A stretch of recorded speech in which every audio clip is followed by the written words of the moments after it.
Hi there. Today I'm gonna reveal 5 man-made disasters so shocking you won't believe they really happened. First, the Mesa Redonda fire disaster. Let me tell you about a horrific fire that happened in Peru, in the capital city of Lima. In the city center, there was a bustling commercial district called Mesa Redonda, like a huge central market where people sold everything from clothes and household items to fireworks. And yes, fireworks were exactly what turned this place from a bustling market into a deadly sea of flames. The incident occurred on December 29, 2001, just a few days before New Year's. You know, around New Year's, places selling fireworks are packed, with every shop loaded with fireworks, not just one, but dozens of stores displaying them everywhere. That day, one shop decided to fire some fireworks right inside the market. At first, the fireworks shot up into the sky, exploded. Everyone clapped, thinking it was fun. But the fatal mistake was that sparks from the fireworks fell and hit a box of fireworks placed nearby, and from there, everything spiraled out of control. One box caught fire, spread to the next box, then another, then the whole row, creating a chain reaction like lighting a match in a pile of dry grass. Within minutes, the entire area was ablaze, flames sweeping through every stall, every floor like a wall of fire consuming everything. People panicked and ran for their lives, but the market was crowded and cramped, with narrow passages that trapped many people. The flammable goods made the fire burn even more fiercely. The scene was like hell on earth. Firefighters and fire trucks were dispatched immediately that night. They managed to control the fire, but the tragedy had already occurred. 291 people died, at least 134 were injured, and hundreds of families lost loved ones in their homes. The entire Mesa Redonda district was completely burned to the ground. To this day, the Mesa Redonda fire is still considered one of the worst fireworks disasters in history. Second, the Great Smog of London disaster. This disaster wasn't loud, didn't explode, and had no raging fires. It happened so quietly that people didn't realize they were slowly dying. It was in December 1952 in London, England. The weather was very cold, so every household had to burn coal for heating. Not just homes, but factories, trains, power plants all used coal. And you know, coal produces black, extremely toxic smoke. Coincidentally, at that exact time, London also had a natural thick fog. And when coal smoke met the cold fog, it created a toxic mixture called the Great Smog. Initially, people thought it was just normal fog, but gradually, the air began to change color, turning yellowish brown-gray. People on the streets couldn't see anything beyond 1 meter, with some people walking straight into walls because they thought it was an alley. The smog lasted for 5 days, from December 5 to December 9. During this time, most transportation had to stop completely, and hospitals were packed with people having respiratory problems. At first, the authorities didn't react quickly enough, thinking it was just weather. But when the death toll skyrocketed, people realized the severity of this disaster. According to initial statistics, about 4,000 people died. But later, researchers believed the actual number could reach 10,000 people, with 100,000 others suffering from lung and respiratory diseases. No explosions, no fires, but in just 5 days, thousands of people died from the air. The Great Smog of London became one of the worst environmental disasters in modern history, and was the reason why Britain later had to change its air quality laws to be much stricter.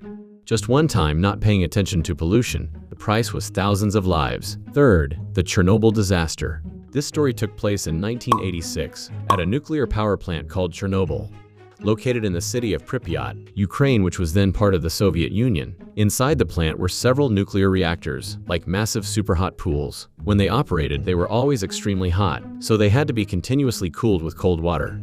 But there was a problem. The water was pumped in by electric-powered machines. So what would happen if the power went out? No electricity meant no water pumping, and without water, the reactor would heat up to the point of explosion. That's why the engineers there came up with a plan. To use the very heat generated while the reactor was operating to run a steam turbine, then use that turbine to generate temporary electricity, keeping the pumps running while waiting for the backup generator to start up. It sounded reasonable. But the problem was that this experiment was wrong from the very beginning. On April 26, they began conducting the experiment.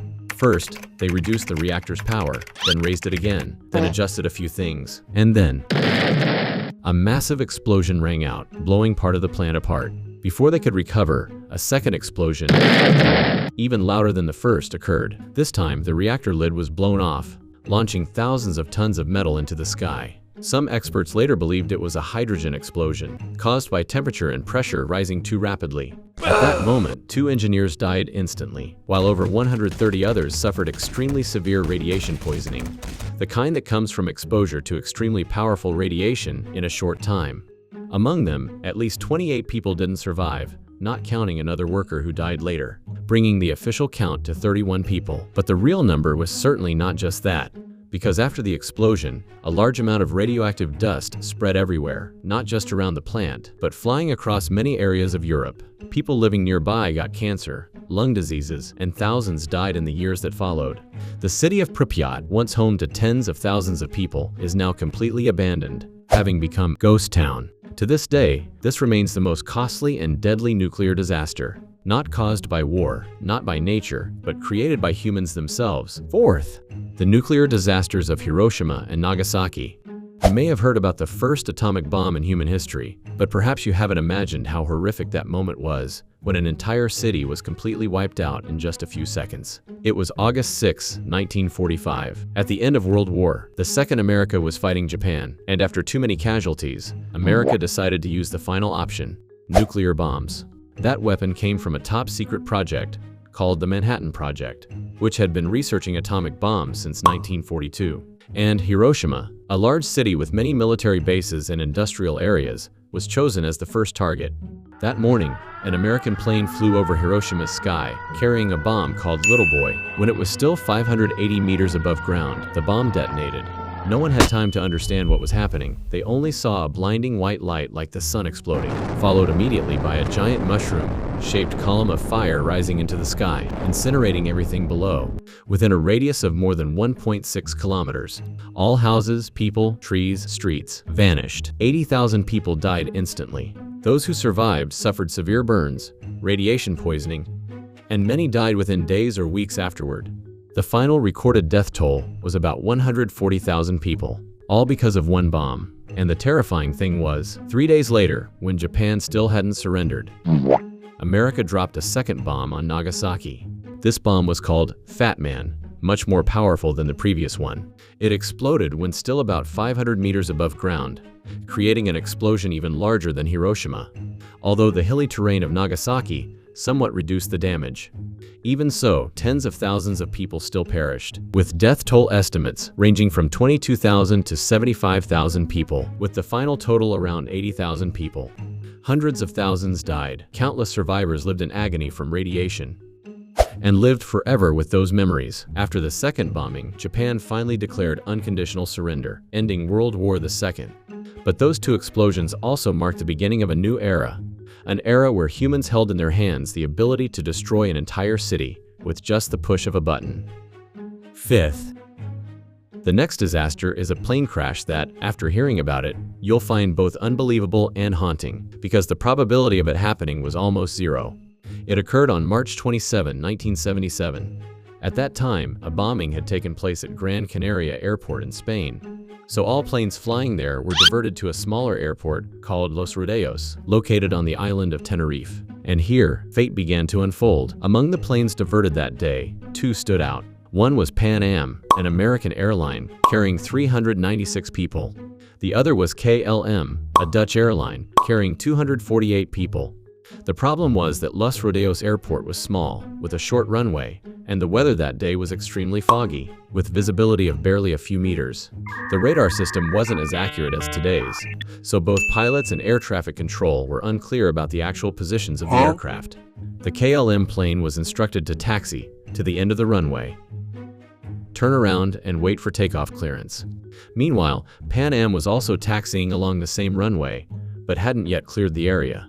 At this point, due to radio interference, the KLM pilot mistakenly heard that he had clearance to take off, when in fact, no such order had been given. And so, KLM accelerated for takeoff, just as Pan Am was still rolling ahead on the same runway, in thick fog. When both sides realized what was happening, it was too late. KLM was already moving at too high a speed to stop. The Pan Am pilot tried to make a sharp left turn to avoid collision, but it was useless. The horrific crash occurred right on the runway, Afterward, KLM caught fire and exploded, with no survivors. Pan Am was heavily damaged, with only a few survivors managing to escape before the flames consumed the entire aircraft. In total, 583 people perished. This incident is known as the Tenerife Airport disaster, and to this day, it remains the deadliest aviation accident in civilian history. Not because of engine failure, not because of technical malfunction, but simply due to fog, a bit of miscommunication, and a few seconds of fatal error.